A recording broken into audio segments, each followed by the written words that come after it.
Hey everyone! Hey guys. So today we're going to talk about campground etiquette.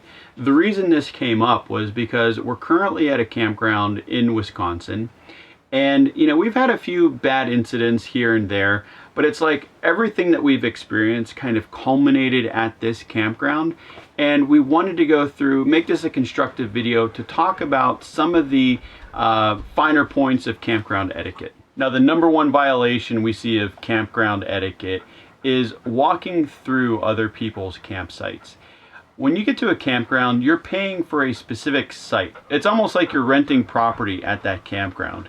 And we were actually talking with a ranger at Rincon Parkway who told us if people are walking through other people's campgrounds, they actually consider that trespassing. It's a good policy to make sure you walk around other people's campsites. Take the extra time to walk around to go to the bathhouse rather than cutting through someone's campsite. One example of this violation is last night I was sitting in the bedroom, I looked out the window, and there's this woman crawling under our bedroom slide. No idea why she was there, but it kind of leads us into another point, which is don't go around inspecting other people's RVs. I know they might be interesting or something new, but if you want to take a look at it, knock on their door. We've had people who came up and started measuring our bay doors and didn't even ask. We were sitting right here in the RV, and they just took it upon themselves to take measurements. Again, it's respecting people's privacy. We're in a campsite.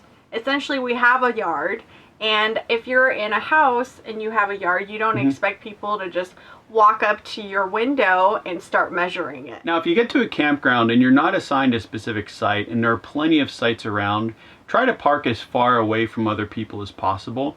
Don't park right on top of them. A good rule of thumb is to put at least one space between you and the other person who's near you. This also applies to BLM or Forest Service camping.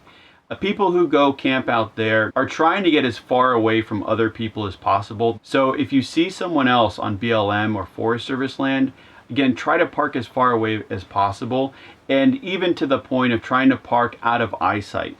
If you end up parking right on top of someone and there's a lot of room out there, you may have an angry person who's going to want to come over and talk to you. Now, if you're group camping, try to choose sites that are next to each other. Don't sandwich someone else into your group camping party. We're currently in a situation where we have two families camped on either side, and they're crossing our campsite, running around, and screaming across our campsite.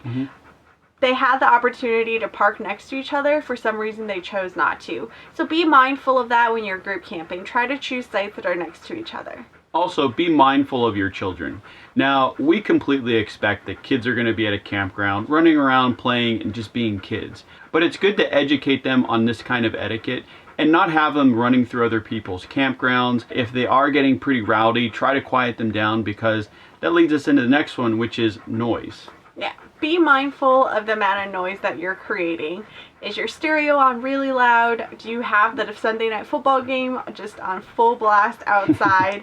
And talking noise as well. I mean, we've had plenty of gatherings at campgrounds. It's totally expected that people sit outside and interact with each other. But if you are blasting your music and people can hear it 3 or 4 sites down, it might be a bit much. So be mindful of the amount of noise you're creating, and also the time of day, because there are quiet hours at campgrounds. Yeah, and if you get to a campground after quiet hours, don't go setting up your campground. If you have to put a slide out or that, completely understandable, but don't be hammering stakes into the ground, trying to level everything, running your power tools, all sorts of stuff, because other people at that point are trying to sleep and you're now disturbing everyone at the campground. Now let's talk about dog etiquette at a campground.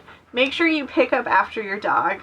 And if you have a dog that likes to bark, either be there to take care of them or try to take them with you. We actually have a neighbor now who is there during the day, and their dog is barking all the time. It doesn't seem to bother them, but anytime someone walks past, a dog goes past, a golf cart, that dog is barking, pounding on the window, and we can hear it at all hours of the day.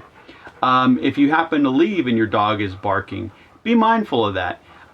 During the day, it's not as much of a disturbance, but if you're going to be gone early morning, late night, try to take your dog with you or arrange something or someone to come check in. And keep your dog on a leash. We've had many loose dogs who've come after Leo. And luckily, Leo's a pretty big guy and he can defend himself. For the safety of your dog and also our dog, it's best to keep your dog on a leash, and that is always the policy at a campground. We've run into instances where even friendly dogs will get aggressive either towards people or other dogs. Another piece of campground etiquette is clean up after yourself. Leave your campground the way you found it, or better. If someone left their trash, pick it up before you go. And don't put the trash in the campfire. Take it to the dumpster. And finally, smoking. Now, we've seen a lot of people who will walk out of their RV, walk away from their RV, stand next to ours, and start smoking. If you've taken the time to walk away from your RV, be respectful of your other neighbors and try to stay as far away from their RVs as possible. The general rule of thumb is to just be respectful of your neighbors. If it's something that would bother you, most likely it's going to bother other people. And think of this as your house and your yard and the way you would treat it. Now, if you have any pieces of etiquette you'd like to share or bad experiences at campgrounds, please leave us a comment below and we will see you guys later. Thanks for watching.